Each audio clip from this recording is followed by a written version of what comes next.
যিবোৰ মানুহে ৰাজীৱ শদিয়াৰ কথা কৈ কৈ দম ভালি মাৰি মাৰি কাজিয়াৰ লগাৰ দৰে হৈ পৰিছে, কিন্তু সেইসকল মানুহে হয়তো আজিৰ পৰ্যন্ত ৰাজীৱ শদিয়াৰ এটাও গীতো শুনি পোৱা নাই। এই মন্তব্য কৰিছে বিপিন চাওডাঙে।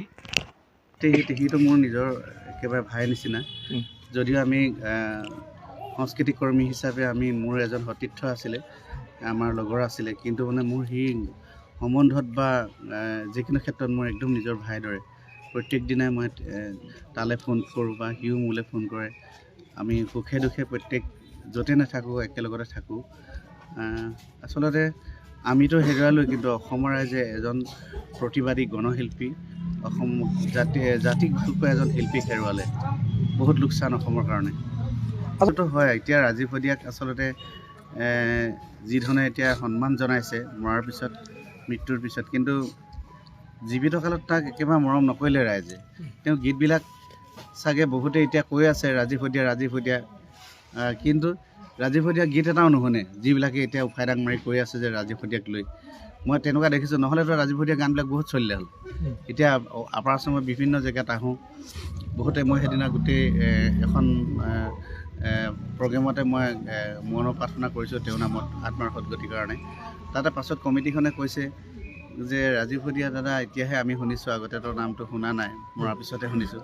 হয়, তেনেকুৱা আচলতে চিনি নোপোৱাটো কোনো ডাঙৰ কথা নাই। সেই গণশিল্পীজনৰ আচলতে তেওঁ অন্তৰৰ কথা বুজিবলৈ চেষ্টা নকৰিলে অসমীয়া ৰাইজে, মই সেনেকুৱা ভাবোঁ।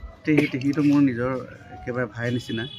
যদিও আমি সাংস্কৃতিক কৰ্মী হিচাপে মোৰ এজন সতীৰ্থ আছিলে, আমাৰ লগৰ আছিলে, কিন্তু মানে মোৰ সি সম্বন্ধত বা যিকোনো ক্ষেত্ৰত মোৰ একদম নিজৰ ভাইৰ দৰে। প্ৰত্যেক দিনাই মই তালৈ ফোন কৰোঁ বা সিও মোলৈ ফোন কৰে। আমি সুখে দুখে প্ৰত্যেক য'তে নাথাকোঁ একেলগতে থাকোঁ। আচলতে আমিতো হেৰুৱালোঁ, কিন্তু অসমৰ ৰাইজে এজন প্ৰতিবাদী গণশিল্পী, অসম জাতিক ভালপোৱা এজন শিল্পীক হেৰুৱালে। বহুত লোকচান অসমৰ কাৰণে। আচলতে হয়, এতিয়া ৰাজীৱ শদিয়াক আচলতে যিধৰণে এতিয়া সন্মান জনাইছে মৰাৰ পিছত, মৃত্যুৰ পিছত, কিন্তু জীৱিত কালত তাক একেবাৰে মৰম নকৰিলে ৰাইজে।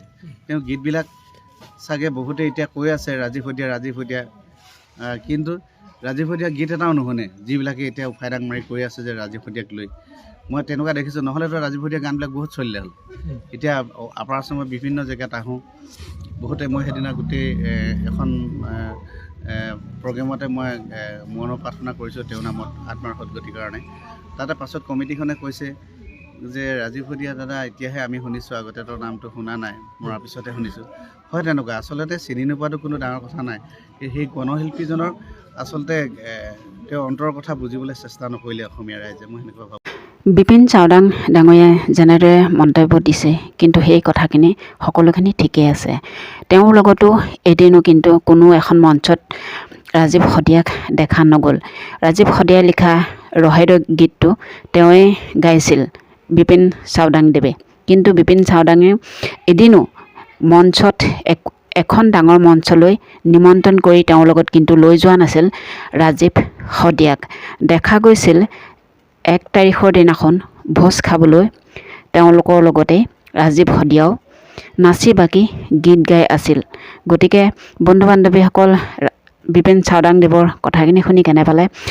আপোনালোকৰ মতামতখিনি দাঙি ধৰিব কমেণ্ট বক্সত, আৰু চেনেলটি লাইক শ্বেয়াৰ কৰি লগতে ছাবস্ক্ৰাইব কৰি দিব এনেধৰণৰ ভিডিঅ'সমূহ আপোনালোকে পাবলৈ। গতিকে আজিলৈ আহিলোঁ, ধন্যবাদ। জয় আই অসম।